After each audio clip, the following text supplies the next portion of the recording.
잘 쉬셨습니까?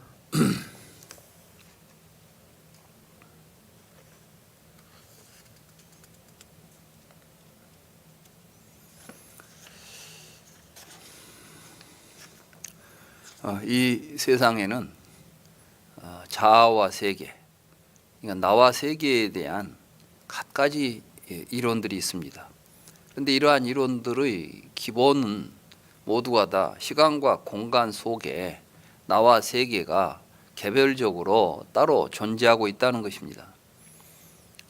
그렇기 때문에 이제 시간적으로 이것이 영원한 것인지, 공간적으로 유한한 것인지 무한한 것인지, 또는 시간적으로 영원히 존재하는 것인지 언젠가는 사라지는 것인지, 이러한 여러 가지 관점들을 가지고 여러 이론들을 만들어내고 있다는 것이죠. 그래서 이제 과거에 대한 이야기도 하고 또 미래에 대한 이야기도 이제 하는 것인데, 전 시간에 우리는 이제 과거에 대한 이야기를 살펴보았다면, 이제는 미래에 대해서 44가지 사견이 또 존재한다는 것입니다.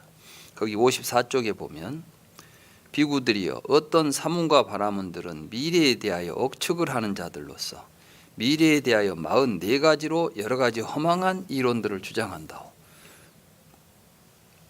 사실은 과거와 미래, 전생에 대한 이야기든 내생에 대한 이야기든 이건 모두가 다 억측일 뿐입니다. 자기 혼자 억지로 그냥 자기 생각대로 추측하는 것이지 실제로 사실에 근거해서 이야기하고 있는 이론은 아무것도 없다는 것입니다.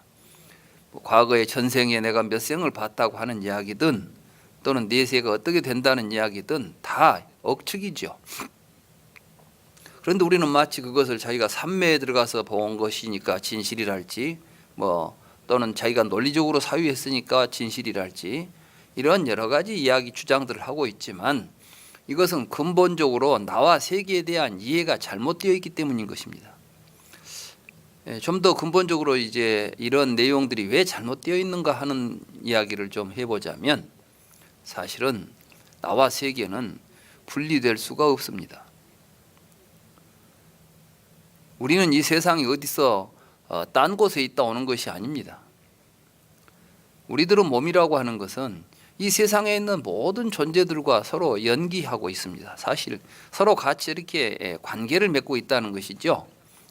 우리 몸을 한번 봅시다. 우리 몸, 내가 나라고 생각하고 있는 이 몸, 내 몸, 이것이 이 세계로부터 분리되어 가지고 어디 딴 세상에서 이 몸을 가지고 옵니까? 그러니까 사람들은 몸은 이 세상에 있는 물질로 되어 있지만 영혼이라는 것은 밖에서 어디 따로 돌아다닌다고 생각을 하는 것이죠. 그래서 이제 모든 사람들이 다 영혼을 각각 생명을 지닌 생명체들이 신체 속에 영혼을 하나씩 담고 있는 것으로 생각들을 합니다. 내 안에는 내 영혼이 있고 영수 안에는 영수, 또는 순이 안에는 순이 영혼이 하나씩 들어있다고 생각을 하는 것이죠. 그리고 이 영혼이 이리저리 돌아다닌다고 생각하는 것이죠. 근데 부처님께서는 우리가 영혼이라고 부르고 있는 현상들은 보고 듣고 냄새 맡고 맛보고 만질 때 나타난다는 것입니다. 다시 말해서 눈으로 보고 귀로 들을 때 듣는 존재 또는 보는 존재가 안에 있다가 보는 게 아니라 볼 때 나타나고 들을 때 나타난다는 것입니다. 연기하는 것이죠. 불교의 연기법이라고 하는 이 말씀, 부처님의 연기법에서 본다면 영혼이 전생에서 내생으로 왔다 갔다 한다는 이야기들은 모두가 다 억측인 것입니다. 말하자면 억지로 된 추측이죠. 제대로 된 논리도 아니고 이론도 아니고 사실도 아니라는 것입니다. 그렇기 때문에 여기서 이야기하고 있는 62견, 다시 말해서 여기서 말하는 44견하고 앞에 이야기했던 18가지 과거에 대한 사견, 미래에 대한 44가지 사견, 이 모두가 다 억측이라는 것이 이 경에서 말씀하시는 부처님의 말씀입니다. 여기 보면 이제 사후에, 그러면 사후에 어떤 놈이 간단 말이냐? 이때 이제 사후의 유상론, 우리가 죽어도 생각하는 놈은 있다는 거예요. 보고 느끼고 생각하는 존재를 여기서 상이라고 부릅니다. 그러니까 쉽게 말하면 영혼이라는 것이죠. 영혼이라는 놈이 생각하는 어떤 존재가 있어가지고 그게 사후에 존재한다는 이론에 여기에 이제 16가지로 사후의 자아가 있는데 그 사후의 자아가 어떤 식으로 있다고 주장하냐, 각기 다른 이제 주장들이 나오는 것이죠.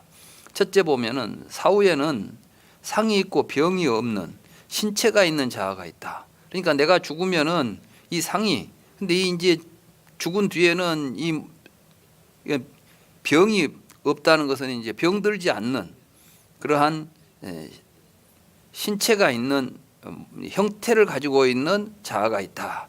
또는 뭐 상이 있고 병이 신체가 없는 자아가 있다. 그러니까 이제 색계, 무색계 이런 이야기들을 하는 것이죠.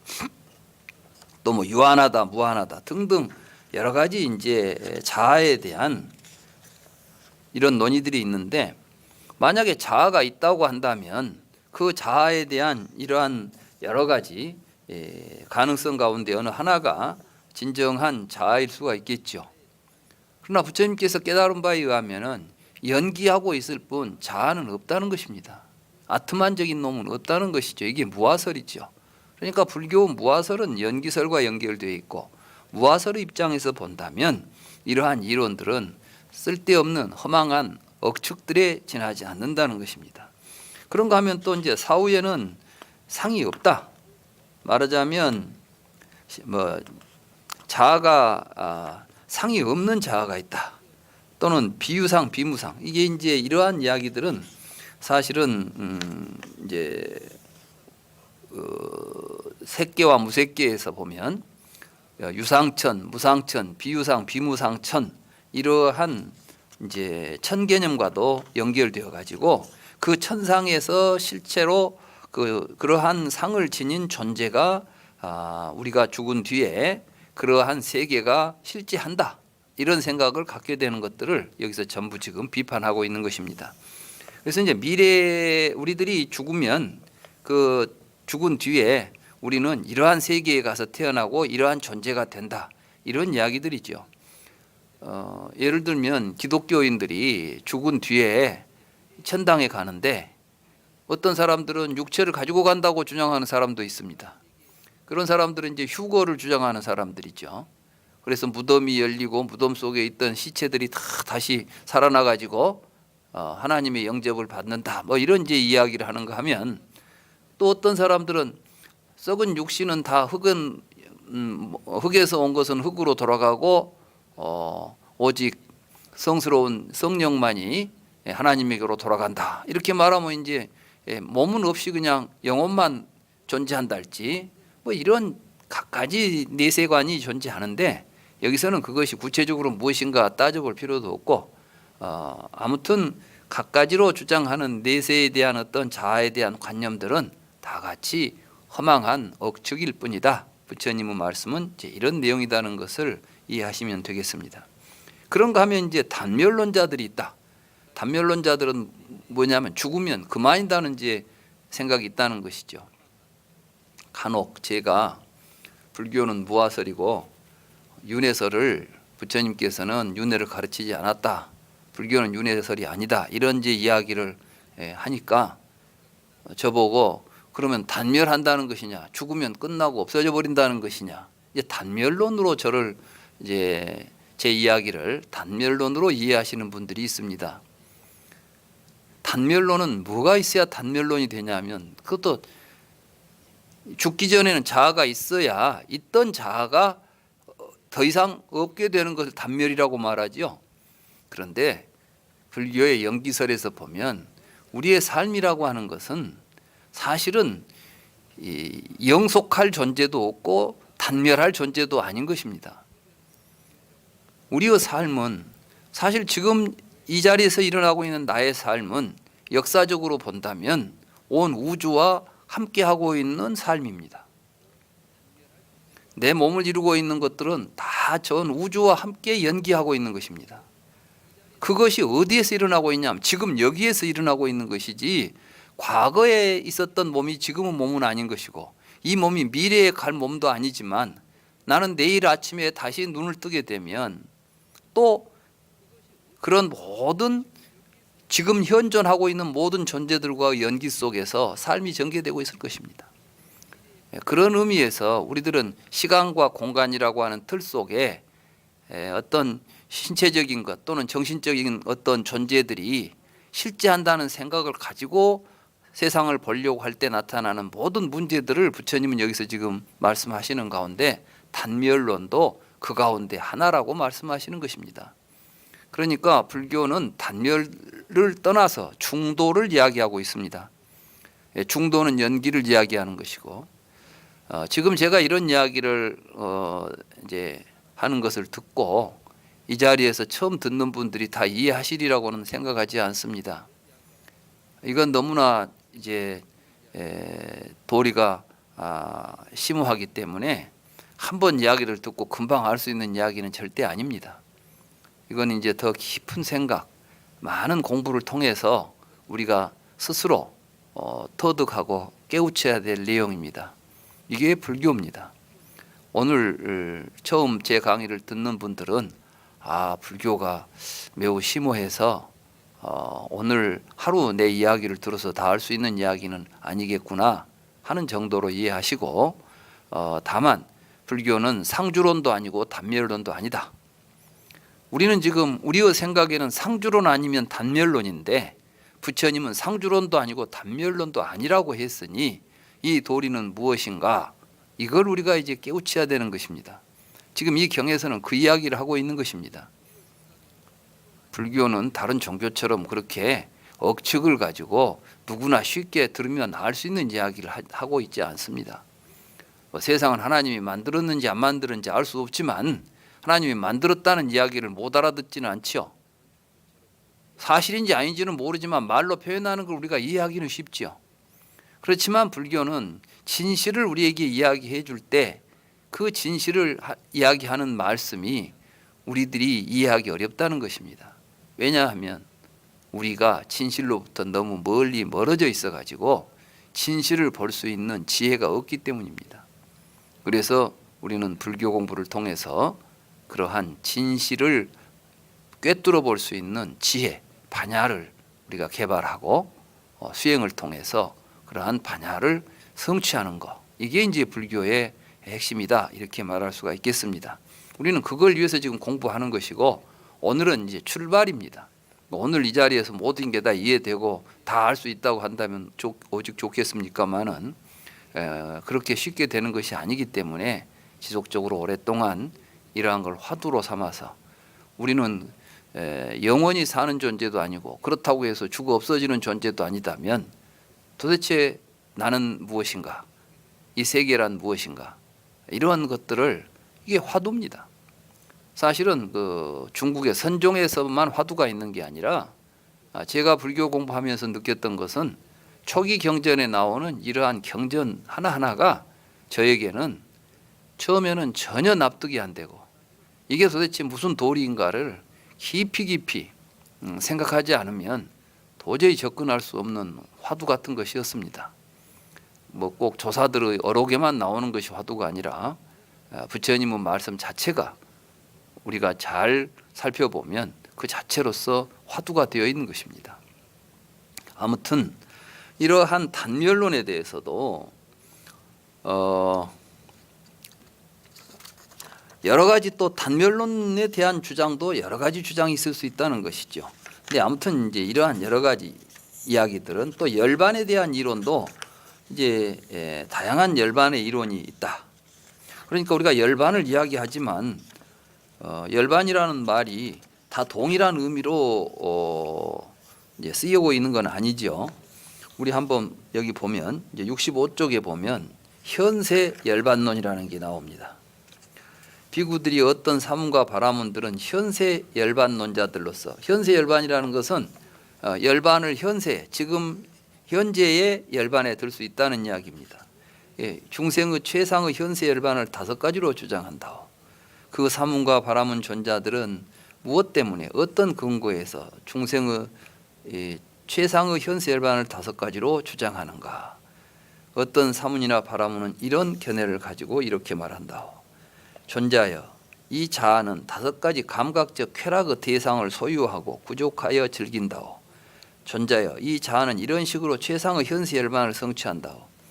그러니까 이제 이때 열반이라는 것은 우리가 얻어야 될 인생의 최고의 목적이고 행복입니다. 근데 이 현세에 우리가 얻을 수 있는 최고의 행복, 즐거움은 무엇이냐? 감각적 쾌락이라는 것입니다. 여기서 열반이라는 말이 우리가 이제 너무 불교의 어떤 그 종교적인 의미를 가지고 열반이라는 말을 좀 신비스럽게 생각합니다만은 여기서 말하는 것은 고통이 없는 행복입니다. 니르바나가 열반이. 그러면 지금 이 현세 열반론자들이 감각적 쾌락을 가지고 이것이 현세 열반이라고 본다면 오늘날 자본주의 사회에 사는 모든 사람들은 현세 열반론자들입니다. 지금 우리 자본주의 사회에서 사람들이 무엇을 행복이라고 생각합니까? 감각적 쾌락을 즐기는 걸 행복이라고 생각하지요. 그걸 가능하게 해주는 게 뭡니까? 돈이지 않습니까? 그러니까 이제 돈 많이 벌어서 행복하게 사는 게 인생의 목적이지 뭐 다른 게 있냐, 이런 생각을 가진 걸 보고 현세 열반이라고 말하는 것입니다. 인도에서도 그 당시 이제 새로운 사문들, 특히 이제 유물론자들은 우리들이 느끼는 감각적 쾌락 외에 다른 게 뭐 즐거움이 있겠느냐. 그래서 이제 인도에서는 바로 이런 것들을 적극적으로 주장해 가지고 까마수트라 같은 그 경도 나오는 것입니다. 다시 말해서 감각적 쾌락을 극대화시켜서 즐길 수 있는 방법이 있다. 그런 걸 이제 경전으로 만들어서 세상 사람들에게 보여줬던 게 이제 까마수트라죠. 이런 것들은 지금도 인도 사원에 가서 보면은 그 많은 그 성적인 그 조각품들을 통해서도 인도 사회에 얼마나 이런 것들이 열반이라고 생각하니까 우리가 우리처럼 도덕적으로 이걸 윤리적으로 문제 삼는 게 아니라 오히려 그런 것들을 도덕적으로 최고의 행복의 경지로 느끼는 사람들이 있다는 거예요. 이게 이제 현세 열반론에는 이런 감각적 쾌락을 가지고 이야기하는 사람도 있고, 그런가 하면은 감각적 쾌락을, 이거는 감각적 쾌락은 항상 동일하게 우리에게 즐거움을 주는 것이 아니기 때문에 좀 더 깊은 행복감을 찾기 위해서 이제 이런 감각적 쾌락을 버리고 욕계를 벗어나서 이제 색계 초선에 가면 그 우리에게 오는 즐거운 느낌, 이런 것들을 또 최고의 열반이라고 보는 경우도 있고, 그래서 이제 불교에서는 수행의 과정 속에서 오용락을 최고의 가치라고 생각하는 삶의 세계로부터 벗어나 가지고 수행을 통해서 초선, 2선, 3선, 4선 이렇게 이제 선정의 단계가 올라가는데, 어떤 사람들은 한 단계 올라가면 거기가 최고라고 생각하고 거기에 머물 수도 있다는 것입니다. 그러나 부처님께서는 이런 것들을 다 떠나서 초선, 2선, 3선, 4선 이런 것이 선정의 세계가 비록 이것이 우리들에게 주는 행복감을 주는 이러한 경지이긴 하지만 이걸 벗어나서 최후의 그 자아 없음을 깨닫고 연기를 깨달아서 일체의 모든 상과 수가 멸한 상수멸정, 다시 말해서 멸진정을 체득해야 한다는 것을 여기서 이제 부처님께서는 말씀하십니다. 그래서 여기 보면 여기 이제 68쪽에 보시면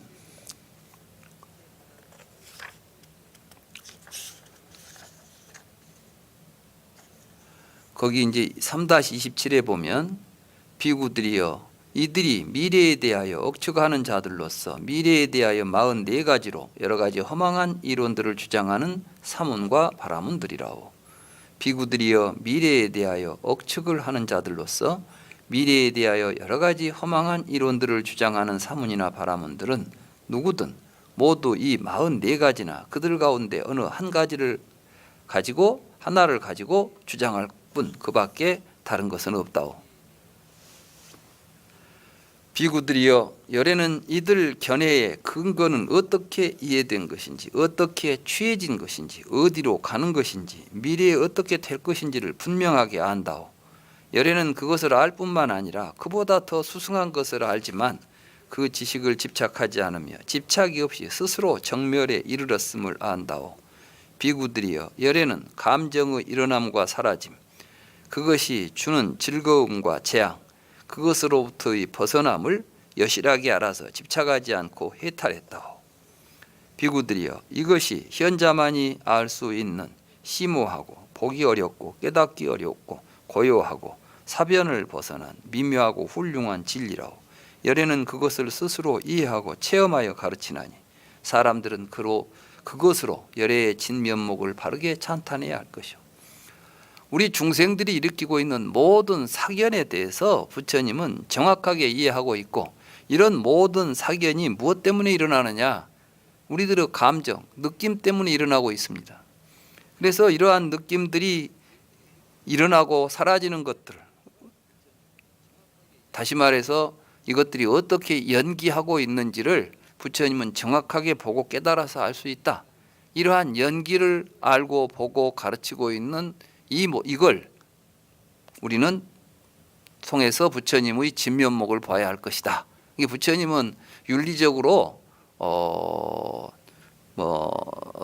윤리적으로 계율을 잘 지키는 이러한 그 어떤 이 도덕적인 스승이 아니라 바로 우리 중생들이 가지고 있는 생각들의 잘못된 생각들의 뿌리를 알고 또 그러한 생각들이 자라나는 과정을 알고 이것을 다 끊어서 바른 생각을 가지고 올바로 살아갈 수 있는 바른 철학을 가지고 살아갈 수 있는 길을 열어주고 있다.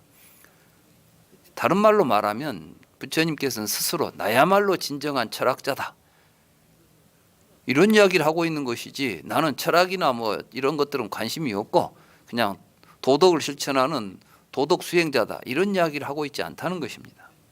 그래서 이제 이 이야기들의 중요한 내용은 그 뒤에 이제 다시 이야기가 계속 되겠습니다.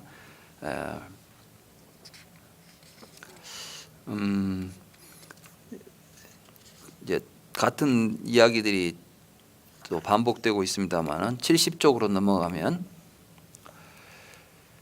여기 3-44를 보면 이제 진단이 나옵니다. 왜 사람들은 그러면 이렇게 44가지 또는 18가지 과거와 미래에 대하여 억측을 하고 살아가고 있을까요? 부처님께서 진단이 이렇습니다. 3-44의 그 말씀입니다. 비구들이여, 과거에 대하여 미래에 대하여 과거와 미래에 대하여 억측을 하는 사문과 바라문들이 과거와 미래에 대하여 애순 2가지 근거를 가지고 여러 가지로 허망한 이론들을 주장하는 것은 그 사문과 바라문 존자들이 알지 못하고 보지 못하고 느끼고 가래에 빠져서 두려워하는 몸부림이라. 여기 보면은 알지 못하고 보지 못한다는 게 뭐냐면 무지해가지고 무명으로부터 느끼고 가래에 빠져서 두려워하는 몸부림이라. 이 말씀을 전개하면 12연기입니다. 무명을 연하여 행이 있고 행을 연하여 식이 있고 명생 육입 촉수 예치 유생 노사가 있다고 이야기하죠. 12연기에 보면 연기에 거기 보면 바로 알지 못하고 보지 못하는 것이 이게 바로 무지 무명입니다. 느끼고 촉을 연하여 수가 있다, 가래에 빠져서 수를 연하여 애가 있다, 애를 연하여 치 유생 노사가 있다. 생노사가 뭡니까? 우리는 이 세상을 살아가면서 죽음을 두려워하고 죽지 않으려고 몸부림치죠. 그러다 보니까 막상 죽음에 당하게 되면 나는 이제 이 몸은 죽어도 안 죽었으면 좋겠다는 생각을 갖게 되겠죠. 그래서 내세를 이야기하고 전생을 이야기하고 갖가지로 과거와 미래에 대해서 억측을 해가면서 이론을 만들고 그 이론 속에 빠져가지고 거기에 만족하고 또 그 속에서 갈등하고 이런 것들이 중생들의 고통스러운 삶입니다. 부처님은 그 뿌리를 알고 지금 그걸 극복해서 우리에게 보여준다는 말씀을 이 경에서 하시는 것입니다. 그 이야기는 다음에 더 구체적으로 지금 전개가 됩니다. 자, 3-70을 보시면 57을 보시면 비구들이여 과거에 대하여 미래에 대하여 과거와 미래에 대하여 억측을 하는 사문과 바라문들이 과거와 미래에 대하여 62가지 근거를 가지고 여러 가지 허망한 이론들을 주장하는 것은 또한 촉 때문이라고. 촉. 그러니까 이제 무명에 의해서 무지에 의해서 알지 못하고 보지 못하고 느끼고 가래에 빠져서 두려워하는 몸부림의 그 구조 속에서 핵심이 뭐냐면 촉입니다. 촉. 12연기에서 촉이라는 것이 굉장히 중요한 의미가 있다는 것이죠. 이 경은 사실은 이 연기법을 가지고 지금 이제 마무리가 되고 있습니다. 자, 비구들이여 과거에 대하여 미래에 대하여 과거와 미래에 대하여 억측을 하는 사문과 바라문들은 과거와 미래에 대하여 62가지 근거를 가지고 여러 가지 허망한 이론들을 주장하는데 실로 그들이 촉 없이 지각하는 일은 있을 수 없다오. 여기서 이제 촉이라는 말이 굉장히 중요한데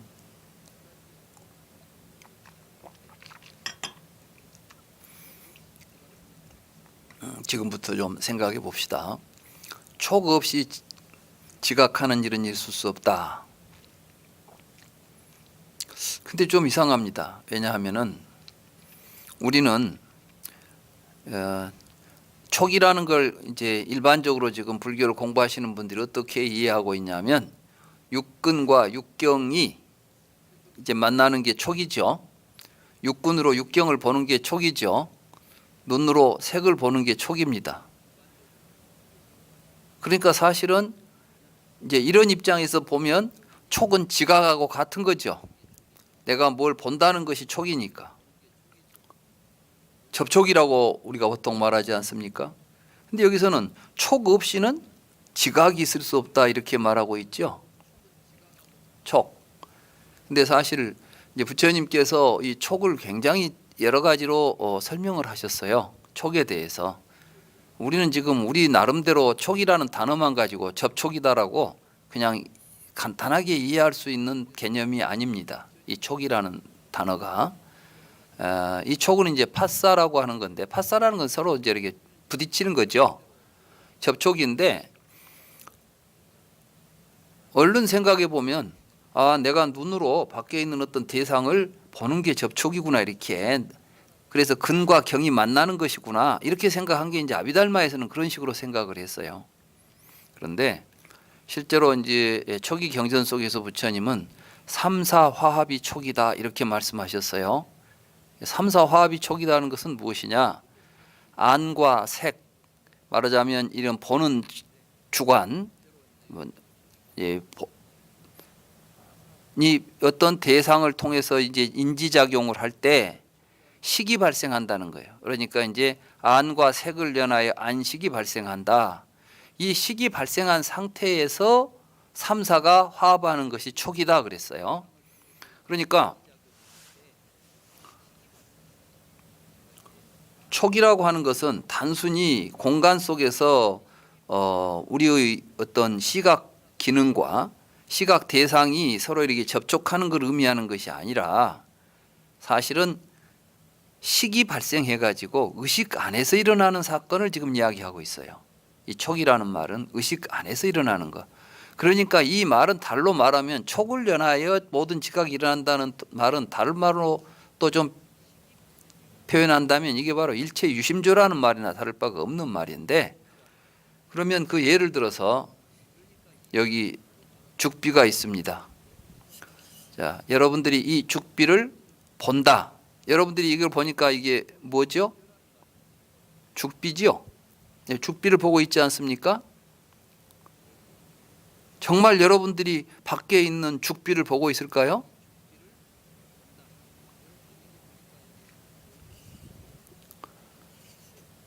죽비를 모르는 사람, 다시 말해서 절에를 다닌 적도 없고 죽비를 보지도 못했고 이름도 모르고 처음 죽비를 본 사람에게 이걸 보여주면서 이게 뭐냐 그러면 이걸 보고 그 사람 뭘 보고 있을까요? 뭘 지각할까요? 죽비를 지각할까요? 아니면은 나무를 지각할까요? 어떤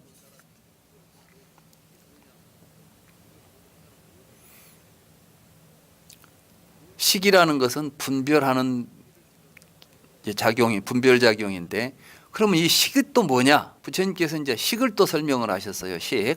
삼사 화합이 촉이라고 했으니까 식을 알아야 될 거 아니에요. 식은 뭐냐? 그러니까 식은 명색집즉 식즙이다. 이제 식 안에는 명색이 들어있다 그랬어요. 그러니까 이름과 형태가 들어있는 것이죠. 명은 이름이고 색은 형태입니다. 그럼 이게 이제 이름이 뭐지요? 이게 죽비지요. 죽비는 또 어떤 이런 형태를 가지고 있죠. 우리는 죽비 이렇게 생각을 하면 여러분들은 죽비라는 생각만 해도 형태가 나타납니다. 여러분들의 의식 속에 죽비는 이렇게 생긴 거라는 형태를 여러분들이 알 수 있고, 또는 이런 형태를 보면은 여러분들은 곧 죽비라는 이름이 생각납니다. 그러니까 이 죽비는 이름과 형태를 가지고 있죠. 이 이름과 형태가 어떻게 해서 만들어집니까? 이게 본래부터 이름과 형태를 가지고 있습니까?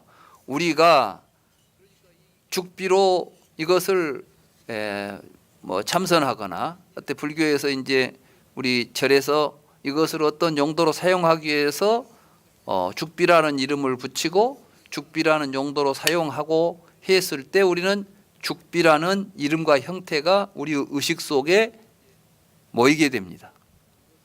우리는 이 죽비라는 이름과 형태를 가지고 있는 의식을 가지고 죽비를 보면 이게 죽비가 지각이 됩니다. 이 삼사 화합이 된 구조를 촉이라고 하고, 이 삼사가 화합됐을 때 비로소 지각이 일어난다. 그러니까 촉을 연하여서 지각이 나타난다.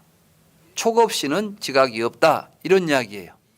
그러니까 이 지각이라는 말이 단순히 공간 속에서 눈으로 밖에 있는 사물을 본다는 것이 아니라 이미 우리 안에 이름과 형태로서 사물화되어 있는 그 어떤 의식 구조를 통해서만 우리는 세상을 볼 수 있습니다. 우리가 자라고 부르는 것도 명색이고 세계라고 부르는 것도 명색이고, 이 62견에서 주장하는 전생에 무슨 이야기, 사후에 뭐 존재한다는 어떤 자아의 이야기, 이런 건 전부가 다 사실은 명색에 지나지 않습니다. 말하자면 이름을 가지고, 우리가 지어놓은 이름을 가지고 설명하고 있는 이론들인 것입니다. 이걸 모르기 때문에 그것을 실체화시키고 그것이 있다, 그것은 영원하냐 영원하지 않냐, 언젠가는 사라지냐, 이런 고민들을 하고, 이런 걸 가지고 서로 이제 논쟁을 하고, 이런 허망한 이론들을 가지고 살아가고 있는 것입니다. 여기서 지금 과거에 대하여 미래에 대하여, 과거와 미래에 대하여 억축하는 사문과 바라문들은 62가지 근거를 가지고 주장하고 있는데, 이들은 바로 그들이 말하고 있는 모든 이론에 나오는 어떠한 대상들은 사실은 촉 없이는 지각할 수 없는 것들이다. 여호와라고 하는 신을 전혀 모르고 있는 사람들에게 세상에는 여호와 신이 있겠습니까? 여호와가 천지를 창조했다고 하는데 왜 동네마다 신들의 이름이 다릅니까? 말하자면 인도에는 여호와라는 신은 존재하지 않습니다. 그건 브라만 신이 존재합니다. 한국에는 왜 또 브라만 신이 없이 또 하늘님이 존재했을까요? 이 하늘님도 브라만도 여호와도 모두가 다 명색입니다. 이름입니다. 우리가 지어놓은 이름이고 그 이름에 덧붙여 놓은 모습들입니다. 이러한 것을 가지고 우리는 촉이 일어나고 있는 것이죠. 그때 비로소 이제 신이 있는 것 같고 하나님이 있는 것 같고 무슨 여호와가 있는 것 같고, 이런 갖가지로 허망한 이론들이 여기서부터 비롯되는 것입니다.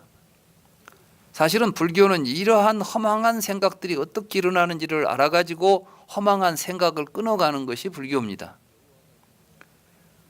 그래서 부처님께서는 내가 많은 사람들로부터 존경받고 찬탄을 받아야 할 것은 바로 이러한 내용들, 중생들이 가지고 있는 잘못된 생각들의 뿌리는 무엇인지, 왜 이러한 생각을 가지고 있는지, 이런 생각을 가지면 어떻게 되는지를 알고 그들에 대해서 이것을 밝혀서 그러한 허망한 생각을 벗어나게 하는 게 바로 부처님의 진면목이다. 이런 말씀을 하시는 거죠.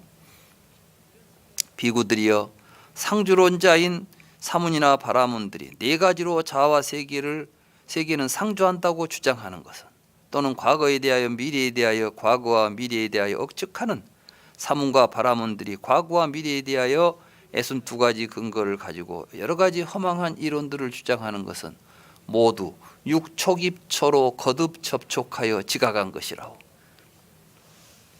여기서 이제 육촉입처라는 게 뭐냐면은 안입이 설신의, 그러니까 눈으로 보고 귀로 듣고 코로 냄새 맡을 때 우리는 사실은 눈으로 본다고 하지만은 내가 뭘 봤다고 하는 것은 시각 활동을 통해서 육촉이 발생한 겁니다. 촉이 발생했다는 건 뭐냐? 사실 죽비를 보려면 우리들 의식 속에 죽비가 있어야 됩니다. 이 죽비는 우리의 마음 속에 있는 죽비가 밖에 드러나 있는 모습인 거예요. 이게 이제 일체 유심조인 거예요. 그런데 그걸 지 마음에서 지가 스스로 하나님을 지가 만들어 놓고 하나님이 나를 창조했다고 말하고 뭐 이렇게 말하는 것들이 지금 외도들이 말하는 여러 가지 사견들인 것입니다. 그런데 우리는 그러한 생각을 가지고 계속 반복해서 이러한 생각들을 일으키다 보니까 마치 정말 여호와 하나님이 세상을 창조하고 지금도 있고 하늘에서 내려다보고 있다고 생각합니다. 정말 하늘에서 우리들이 일거수일투족을 내려다보고 있는 어떤 신이 있을까요? 어디에서 보고 있을까요? 전부 지 마음속에서 일어나고 있는 이 촉 6가지로 우리에게 일어나고 있는 이 육촉입처로 거듭 이런 생각들을 버리지 않기 때문에 일어나는 것이니까 이 촉이 멸하면 사실은 그거 촉에 의해서 연기한 것도 멸하겠죠. 어떤 사람이 교회에 열심히 다닐 때는 하나님이 존재하지 않는다는 사실을 전혀 인정할 수가 없는 것이죠. 오직 하나님이 세상을 창조했고 하나님만이 진실로 존재한다고 믿고 있었던 이 사람이 이 부처님의 가르침을 듣고 깊이 잘 통찰해 가지고 이게 허망한 망상이로구나, 헛생각이었구나라고 느끼는 순간 그 하나님은 다시 세상에 존재하겠습니까? 아니면 허망한 존재로서 영원히 자신의 의식 속에서 사라지겠습니까?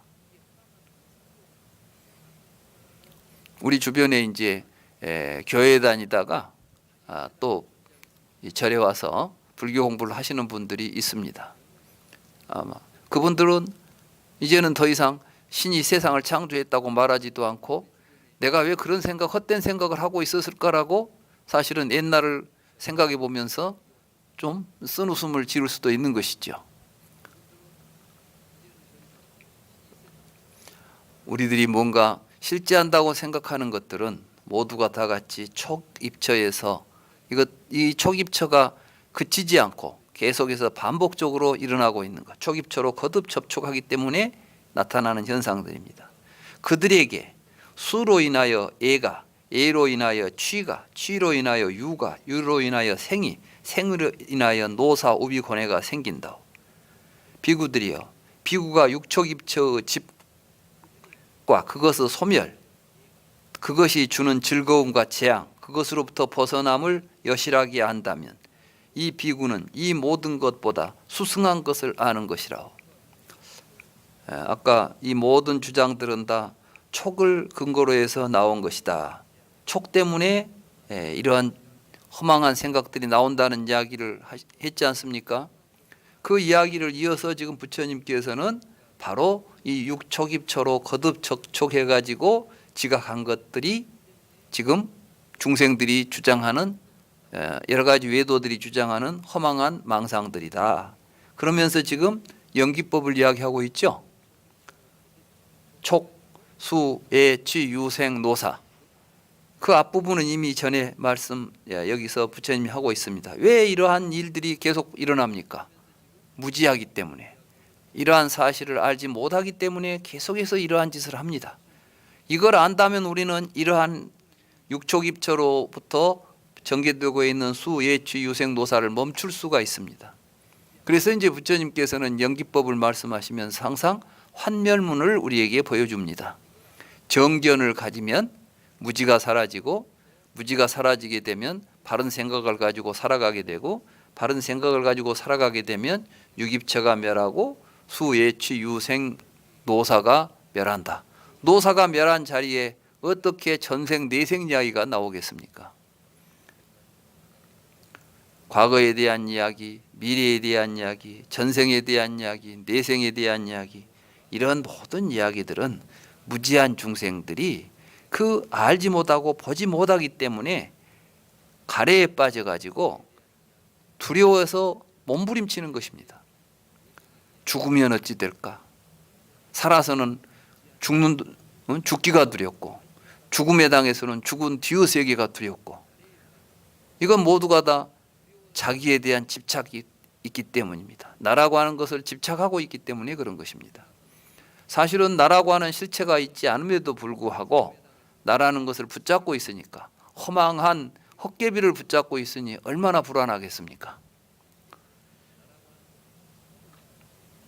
그래서 이제 부처님께서는 이렇게 말씀하십니다.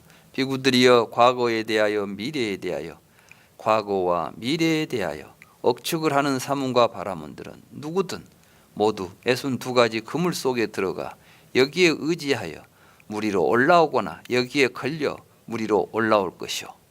그러니까 이제 부처님께서는 이러한 모든 사견을 가진 모든 중생들을 다 이 그물로 건져 올렸다는 겁니다. 이 생각 속에 혹시 우리들 가운데 여러분들이 이 62경 가운데 어느 하나의 생각을 가지고 계셨다면 오늘 이 경전을 통해서 스스로가 내가 사견을 가지고 있었구나. 드디어 나는 부처님에 의해서 이 사견이 부처님의 법망경에 걸려서 이제 이 세상으로 드러났다. 드러났다는 건 뭐예요? 그동안 저 안에 숨겨져 있어가지고 그것이 무엇인지도 모르고 있다가 실체가 드러났으니 이 허망함을 알았으니 우리는 이제 이 허망함으로부터 벗어나야 되겠죠.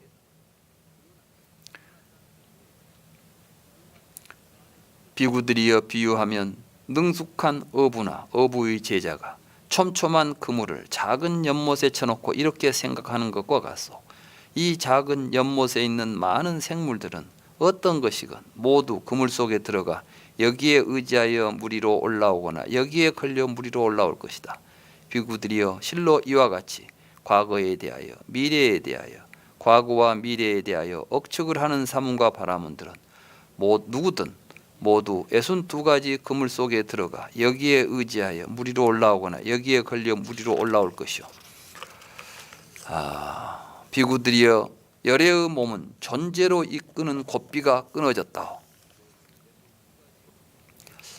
이 존재로 이끄는 고비, 이 존재가 이제 12연기에서 보아봐 유입니다. 유.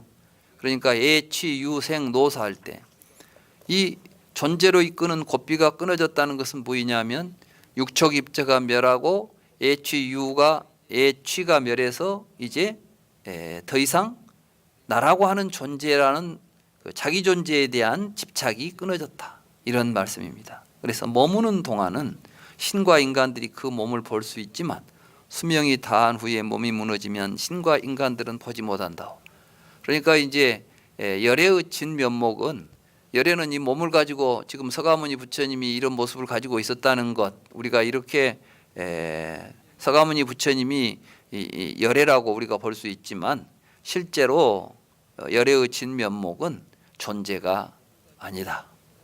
이렇게 이제 비구들여, 예를 들어 망고 열매의 줄기를 잘라버리면 제 아무리 줄기에 단단히 붙어있는 망고들이라 할지라도 그것들은 모두가 같은 처지가 되는 것과 같소. 나무 가지에 많은 과일이 열려 있는데 가지를 끊어버리면 거기에 붙어있는 모든 열매들은 다 같이 시들어버리고 떨어져 버리겠죠. 그런 것처럼 64견이라고 하는 갖가지 이러한 견해들이 있지만 이건 전부가 다 어디서부터 나온 거예요? 이건 촉입처로부터 나온 것이다. 이 촉은 어디에서 비롯된 것이냐? 무지로부터 비롯된 것이다. 그래서 무지를 알고 촉을 우리가 끊어버리면 모든 것은, 모든 사견은 사라질 수가 있다, 이런 말씀이 되겠습니다. 그리고 이런 모든 사견이 사라져버린 이분을 우리가 열애라고 부르는 것이죠. 근데 그분이 지금 몸을 가지고 있을 때는 저분이 열애라고 하지만 이제 열반하시고 이 세상을 떠나시게 되면 사실은 열애의 몸을 그런 식으로는 볼 수가 없는 것이다. 진실의 몸이 이와 같이 말씀하시자 아난다 존자께서 세존께 이와 같이 말했습니다. 희유합니다. 세존이시여. 일찍이 없었던 일입니다. 세존이시여. 세존이시여, 이 법문의 이름이 무엇입니까? 아난다여. 그렇다면 이제 그대는 이 법문을 의미의 그물이라는 이름으로 기억하고 법의 그물이라는 이름으로 기억하고 범천의 그물이라는 이름으로 기억하고 사견의 그물이라는 이름으로 기억하도록 하라. 이것이 세존께서 하신 말씀입니다. 비구들은 세존의 설법에 만족하고 기뻐했습니다. 그리고 이 법문이 설해지고 있을 때 일천세계가 진동했습니다.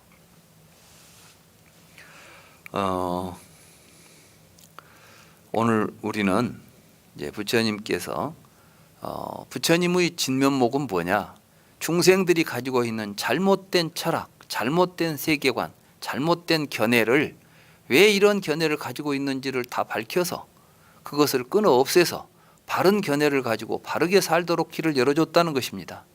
단순히 뭐 살생을 하지 않는다, 도둑질을 하지 않는다, 뭐 못된 짓을 하지 않는다는 착한 일을 많이 해서 열애가 훌륭한 게 아니라 열애는 진정 우리가 열애를 본다면 그러한 하나의 도덕적 행위로만 보지 말고 부처님께서 무엇을 깨달아서 우리에게 뭘 가르쳤는지를 봐야 된다는 것입니다.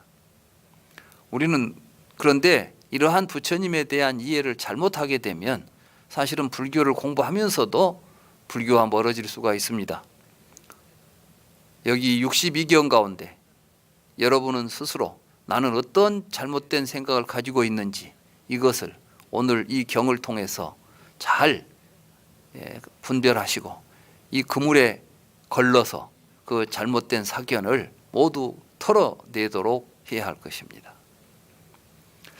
오늘 저희들은 이제 브라마잘라 숫타 디가 니까야의 첫 번째 경을 함께 공부했습니다.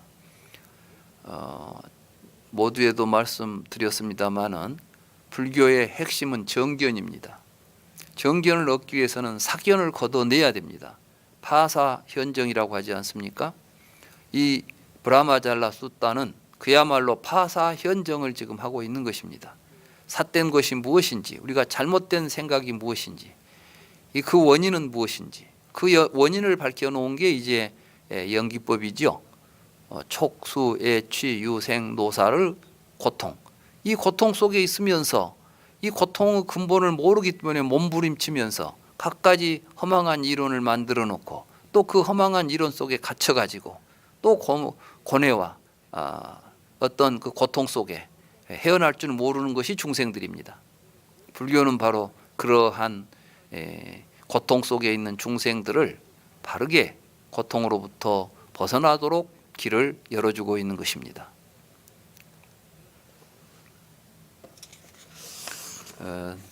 다음 시간에는 사문과경 사만야빨라 수타를 공부하기로 하겠습니다.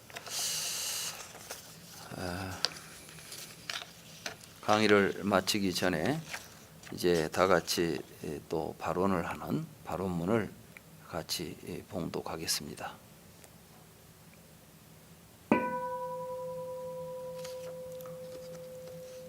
합장하시고 도반과 함께하는 발언문. 저희들은 항상 우유와 물처럼 서로 화합하여 다투지 않고 애정어린 눈길을 주고받으며 지내겠습니다. 저희들은 내가 이런 도반을 만나 함께 지내는 것은 실로 나에게 크나큰 이익이고 축복이다라고 생각하며 지내겠습니다. 저희들은 도반을 위해 몸과 말과 마음으로 그를 볼 때나 보지 않을 때나 자애로운 행동을 하겠습니다.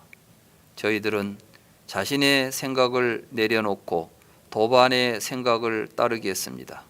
그리하여 저희들은 몸은 다르지만 마음은 하나가 되도록 하겠습니다.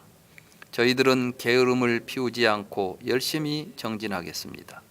저희들 가운데 누구든 먼저 온 사람은 도반을 위해 미리 준비해야 할 일을 하고 나중에 온 사람은 도반을 위해 뒷마무리를 하겠습니다. 저희들은 혼자 하기에 힘이 붙이는 일이 있으면 도반과 함께 힘을 모아 하겠습니다. 저희들은 자주 도반들을 만나 법담을 나누며 공부하겠습니다. 저희들은 도반의 입장을 생각하며 도반에게 감사하는 마음을 갖겠습니다. 이렇게 저희들은 게으름을 피우지 않고 열심히 정진하겠습니다. 이렇게 저희들은 게으름을 피우지 않고 열심히 정진하겠습니다. 이렇게 저희들은 게으름을 피우지 않고 열심히 정진하겠습니다.